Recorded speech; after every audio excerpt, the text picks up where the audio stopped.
Chapter 10. In the Visiscreen. There were those among the few claiming to have any insight into the real HAWK CARSE who declared that a month went out of his life for every minute he spent in the cell then. The story, of course, came trickling out through various unreliable sources. We who delve in the lore of the great adventurer have to thank for our authorities Sewell, the great historian of that generation, who personally traveled several million miles to get what meager facts the Hawk would divulge concerning his life and career. Equally with Friday, who shared this particular adventure with him. Friday's emotional eyes no doubt colored his memory of the scenes he passed through, and it is likely that the facts lost nothing in the simple dramatic way he would relate them. But certainly the Black was as fearful of his master during that period in the cell as he was of what he saw acted out on the screen. We can picture him, telling of the ordeal, his big eyes rolling and his deep, rich voice trembling with the memories stamped forever in his brain. And picture, too, the men who, at one time or another, listened to him, fascinated, their mouths agape and a tickling down the length of their spines.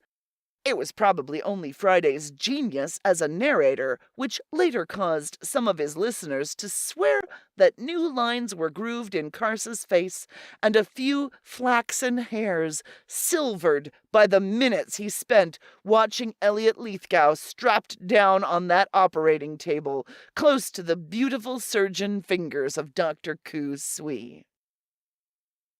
But whether or not that period of torture really pierced through his iron emotional guard and set its mark on him permanently by aging him, it is impossible to say. However, there were deep things in HAWK CARSE, and the deepest among them were the ties binding him to his friends.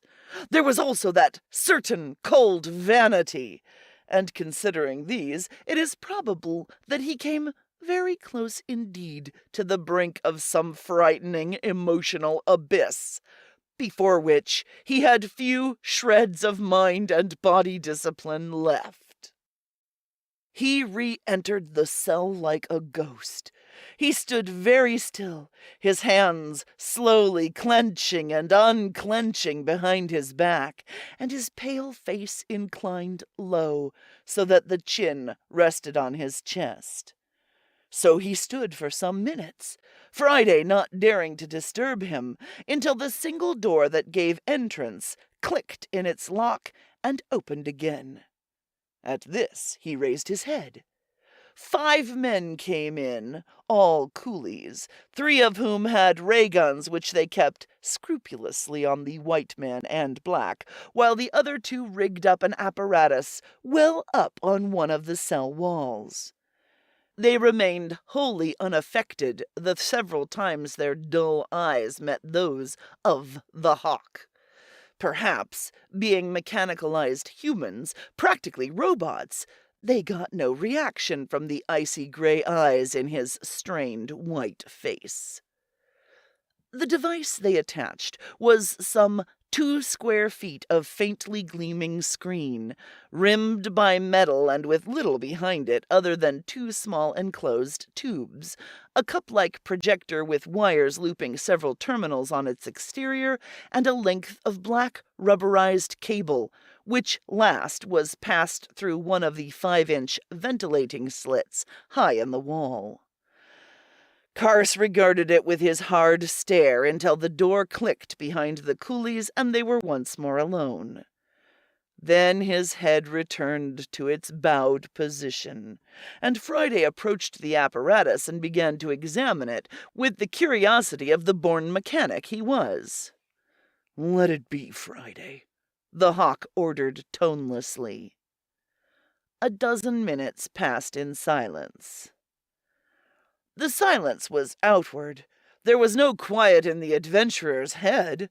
He could not stop the sharp, remorseless voice which kept sounding in his brain. Its pitiless words flailed him unceasingly with their stinging taunts. You whom they call the Hawk, it would say, you the infallible one, you so recklessly, egotistically confident, you have brought this to pass. Not only have you allowed yourself to be trapped, but Elliot Lithgow. He is out there now, and soon his brain will be condemned forever to that which you have seen. The brain that trusted you, and you have brought this to pass.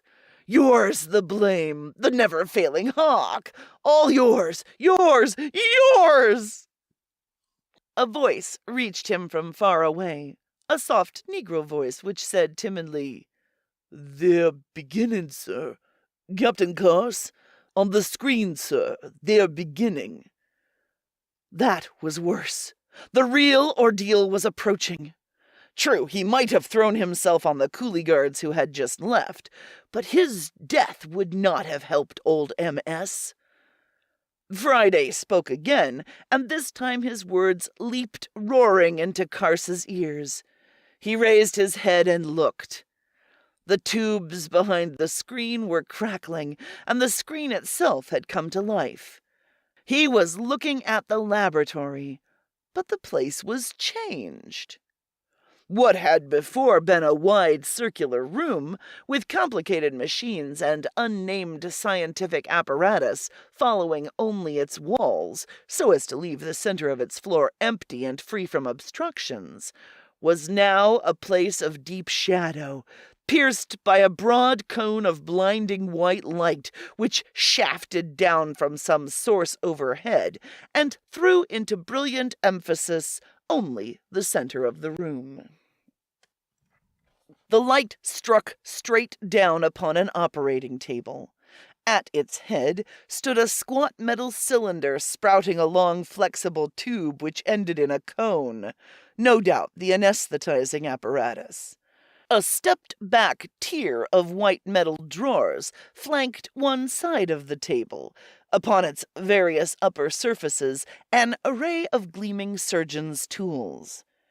In neat squads they lay there, long, thin knives with straight and curved cutting edges, handled wires, curved into hooks and eccentric corkscrew shapes, scalpels of different sizes, forceps, clasps, retractors, odd metal claws, circular saw blades, and a variety of other unclassified instruments. Sterilizers were convenient to one side, a thin wraith of steam drifting up from them into the source of the light. 4 men worked within the brilliant shaft of illumination. 4 white-clad figures, hands gloved and faces swathed in surgeons' masks. Only their lifeless eyes were visible, concentrated on their tasks of preparation. Steam rose in increased mists as one figure lifted back the lid of a sterilizer and dropped in some gleaming instruments. The cloud swirled around his masked face and body with devilish inferno-like effect. All this in deadest silence. From the darkness came another figure, tall and commanding, a shape whose black silk garments struck a new note in the dazzling whiteness of the scene. He was pulling on operating gloves. His slanted eyes showed keen and watchful through the eye-holes of the mask he already wore, as he surveyed the preparations. Ominous KU SUI looked among his white-clad assistants. The Eurasian seemed to give an order, and a white figure turned and glanced off into the surrounding darkness, raising one hand. A door showed in faint outline as it opened. Through the door, 2 shadows moved, wheeling something long and flat between them. They came into the light, 2 coolies and wheeled their conveyance alongside the operating table. Then they turned into the darkness and were gone. "Oh!" gasped Friday. "They've shaved off his head!"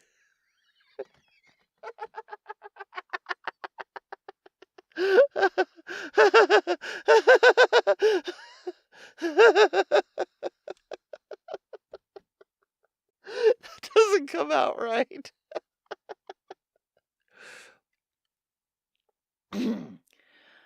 The frail form of Elliot Lithgow, clad to the neck in loose white garments, showed clearly as he was lifted to the operating table. As Friday said, his hair was all gone, shaved off close, stunning verification of what was to happen. Awfully alone and helpless he looked, yet his face was calm, and he lay there composed, watching his soulless inquisitors with keen blue eyes. But his expression altered when Dr. Ku appeared over him and felt and prodded his naked head. "I can't stand this!" It was a whisper of agony in the silence of the cell where the 2 men stood watching, a cry from the fiber of the HAWK's innermost self. The path he left across the frontiers of space was primarily a lonely one. But Friday and Elliot Lithgow and 2 or 3 others were friends and very precious to him, and they received all the emotion in his tough, hard soul. Especially Lithgow, old, alone, dishonored on Earth, frail and nearing the end of the long years. He needed protection. He had trusted Carse, trusted him, and now this. KU SUI's fingers were prodding Lithgow's head like that of any dumb animal chosen as subject for experimentation. Prodding, feeling. "I can't stand it," the HAWK whispered again. The mask on his face, that famous self-imposed mask that hid all emotion, had broken. Lines were there, deep with agony. Tiny drops of sweat stood out all over. He saw KU SUI pick up something and adjust it to his grip while looking down at the man who lay now strapped on the table. He saw him nod curtly to an assistant, saw the anesthetic cylinder wheeled up a little closer, and the dials on it set to quivering. Quivering, that's just past 10. His hands came up and covered his eyes, but only for a moment. He would not be able to keep his sight away. That was the exquisite torture the Eurasian had counted on. He well knew, as he had arranged it, that the adventurer would not be able to hold his eyes from the screen. Carse had to look. He took away his hands and raised his eyes. The screen was blank. Friday looked up with a grin from where he was kneeling before the knob on the door of the cell. Carse saw that the knob was of metal, centered in an inset square of some dull fibrous composition. "This door has an electric lock, sir," the Negro explained rapidly, "and things worked by electricity can often be short-circuited." Quickly and silently, he had disconnected from the television projector the wire which led back through the ventilating slit in the wall, and now was holding its end with one hand, while with the other he twisted out the screw which held in the knob. "Anyway, won't hurt to try," he said, removing the screw and laying it on the floor. In another second the knob lay beside it, and he was squinting into the hole where it had fitted. "Be quick!" Carse whispered. Friday did not answer. He was guessing at the location of the mechanism within, and trying to summon up all the knowledge he had of such things. After a moment, he bent one of the live ends of the wire he was holding into a gentle curve, and felt his way down within the lock with it, carefully keeping the other end clear of all contacts. Seconds went by as his fingers delicately worked. Seconds that told terribly on HAWK CARSE. For the screen was blank and lifeless, and there was no way of knowing how far the work in the laboratory had meanwhile progressed. In his mind remained each detail of the scene as he had viewed it last. The strapped-down figure, the approaching anesthetic cylinder, the knives lying in readiness. How was he to know if one of those instruments were not already tinged with scarlet? "Oh, be quick!" he cried again. "If I can touch a live part of the lock's circuit," grunted Friday, absorbed, "there ought to be trouble." Suddenly, currents clashed with a sputtering hiss, and a shower of sparks shot out of the knob hole and were instantly gone. Short-circuited! It remained to be seen whether it had destroyed the mechanism of the lock. Friday dropped the hot, burned-through wire he was holding and reached for the knob, but the HAWK had leaped into life and was ahead of him. In a moment, the knob was in the door and its holding screw partway in. Gently, the HAWK tried the knob. It turned! But they did not leave the cell. Then, KU SUI's voice was echoing through the room, more than a trace of irritation in its tone. "HAWK CARSE, you are beginning to annoy me. You and your too clever black satellite." Carse's eyes flashed to the ceiling. A small, disc-like object, almost unnoticeable, lay flat against it in one place. "Yes," continued KU SUI, "I can talk to you, hear you, and see you. I believe you have succeeded in destroying the lock. So open it and glance into the corridor, and escape if you still want to. I rather wish you'd try, for I'm extremely busy and must not be disturbed again." Graven-faced, without comment, Carse turned the knob and opened the door an inch. He peeped through, Friday doing so also over his head. Peeped right into the muzzles of 4 ray guns, held by an equal number of coolie guards waiting there. "So that's it," Friday said dejectedly. "He saw me working on the lock and sent those guards here at once. Or else had them there all the time." The HAWK closed the door and considered what to do. KU SUI's voice returned. "Yes," it sounded metallically. "I've an assistant posted here who's watching every move you make. Don't, therefore, hope to surprise me by anything you may do. Now, I am going to resume work. Reconnect the screen. I've had the burned-out fuse replaced. If you won't, I'll have it done for you, and have you so bound that you'll be forced to look at it. Don't tamper with any of my hearing and seeing mechanisms again, please. If you do, I will be forced to have you destroyed within 5 minutes. But if you'd like to leave your cell, you have my full permission. You should find it easy now that the lock is broken." The voice said no more. Carse ordered Friday harshly, "Reconnect the screen." The Negro hastened to obey. His master's gray eyes again fastened on the screen. Fiercely, for a moment, he smoothed his bangs. The laboratory flashed into clear outline again. There was the shaft of white light, the operating table full under it, the anesthetic cylinder, the banks of instruments, the sterilizers with their wisps of steam curling ceaselessly up. There were the efficient, white-clad assistant surgeons, their dull eyes showing through the holes in their masks. And there was the black figure of KU SUI, an ironic smile on his lips, and before him, the resigned and helpless form of Elliot Lithgow. The Eurasian gestured. An assistant found the pulse in Lithgow's wrist, and another bent over him in such fashion that the prisoners could not see what he was doing. KU SUI too bent over, something in his hands. The prelude to living death had begun.